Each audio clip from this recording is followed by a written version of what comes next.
Doctor साहब, मेरे एक दोस्त ने कल मुझे कहा मेरी गर्दन के पीछे ना एक स्याह कलर का ना मार्क बन रहा है।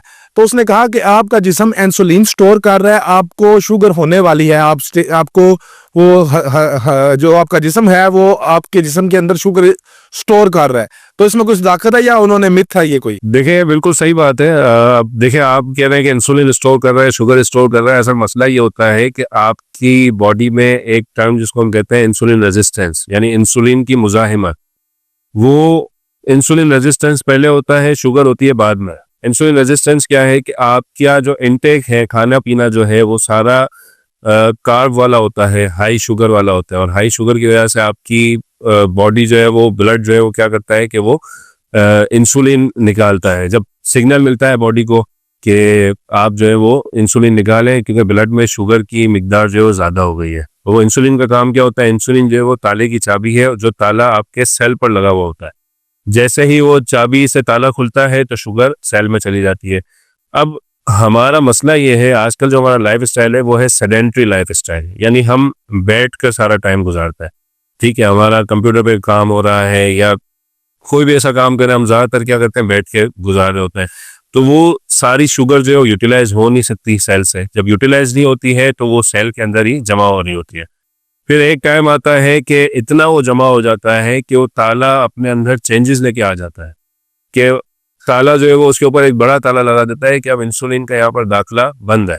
अब इंसुलिन का दाखला बंद हो गया तो इंसुलिन ब्लड में ज़्यादा बढ़ रही है। ठीक है, शुगर भी ब्लड में ज़्यादा बढ़ रही है। जब शुगर ब्लड में ज़्यादा बढ़ेगी वो फिर लबलबे को हमारे सिग्नल देगी, लबलबा फिर से उस आपकी शुगर को इंक्रीज करेगा, इंसुलिन को इंक्रीज करेगा। जब इंसुलिन इंक्रीज हो रही है तो आपको दो चीज़ें हो रही होती है। एक जिसको हम कहते हैं हाइपर ग्लाइसीमिया, यानी शुगर ब्लड में बढ़ जाए। दूसरा हाइपर इंसुलिनीमिया, यानी इंसुलिन ब्लड में बढ़ जाता है, जिसको हम टाइप 2 डायबिटीज कह रहे होते हैं। आगे जाके टाइप 2 डायबिटीज हो जाती है और ये अलामत होती है इंसुलिन रेजिस्टेंस की, जो आपको हो रही है गले पर मखमली स्किन बन जाना, काला निशान हो जाना, फिर छोटे छोटे जो है वो स्किन टैग्स निकल आना। ठीक है, जो मसे जिसको हम कहते हैं वो बेसिकली स्किन टैग्स होते हैं जो इंसुलिन की मुजाहिमत की वजह से निकल रहे होते हैं। इसी तरह वजन का बढ़ जाना, पेट का बढ़ जाना, बालों का जिस्म पे ज्यादा आ जाना, ये सारा इंसुलिन रेजिस्टेंस की वजह से होता है। यानी इंसुलिन मुजाहिमत कर रही होती है जिस्म के अंदर। और इन साइंस को जब हम देख लें, इन अलामात को जब हम देख लें, तो हमें चाहिए कि हम उसी वक्त संभल जाए, वरना हम आगे जाके शुगर का शिकार हो सकते हैं, शुगर के मरीज बन सकते हैं। बिल्कुल ठीक। यानी कि अभी मुझे फौरन से क्या करना चाहिए? देखिए, फौरन से अभी आपको अपना लाइफस्टाइल मैनेजमेंट करनी चाहिए, लेकिन उससे पहले आप ये करें, कुछ टेस्ट आप करवा लें। जैसे आप अपना इंसुलिन लेवल करवा सकते हैं, आप अपना HbA1c करवा सकते हैं, आप अपना लिपिड प्रोफाइल करवा सकते हैं। इंसुलिन रेजिस्टेंस की वजह से एक सिंड्रोम होता है, एक बीमारी होती है, बीमारियों का मजमूआ होता है, जिसको हम कहते हैं metabolic syndrome. Metabolic syndrome basically क्या है कि जिसमें आपका BMI भी बढ़ जाता है, जिसमें आपका ब्लड प्रेशर भी ज़्यादा हो जाता है, जिसमें आपके शुगर लेवल्स भी बढ़ रहे होते हैं और उसके साथ साथ आपका ट्राइग्लिसराइड बढ़ रहा होता है और HDL कम हो रहा होता है। अब ये ट्राइग्लिसराइड, HDL, ये क्या है? ये कोलेस्ट्रॉल की ही डिफरेंट फॉर्म्स हैं। तो HDL जो है वो अच्छा कोलेस्ट्रॉल माना जाता है। तो जब ये कम होता है तो इसका मतलब है कि इसको ज़्यादा करना है।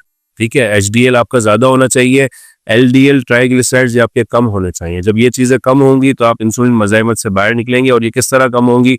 इसके लिए कोई मेडिसिन की ज़रूरत नहीं होती है। इसके लिए आपको अच्छी डाइट और लाइफस्टाइल की ज़रूरत होती है कि आप डाइट ऐसी करें जो पोर्शन कंट्रोल हो, जिसमें फाइबर भी हो, जिसमें प्रोटीन भी हो, जिसमें कार्बोहाइड्रेट भी हो, और साथ साथ आपकी डेली बेसिस पे एक्सरसाइज हो।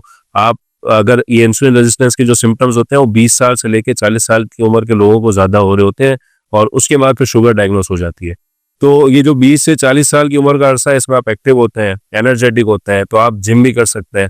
आप उसके साथ साथ जो है वो वर्जिश के साथ साथ वॉक भी कर सकते हैं, कार्डियो कर सकते हैं, स्ट्रेंथ ट्रेनिंग कर सकते हैं, बहुत सारी चीज़ें हैं। जैसे ही आप इस रूटीन पे आएंगे, आपका इंसुलिन रेजिस्टेंस रिवर्स हो जाएगा और आपको प्री डायबिटीज़ या डायबिटीज़ की तरफ जाना नहीं पड़ेगा।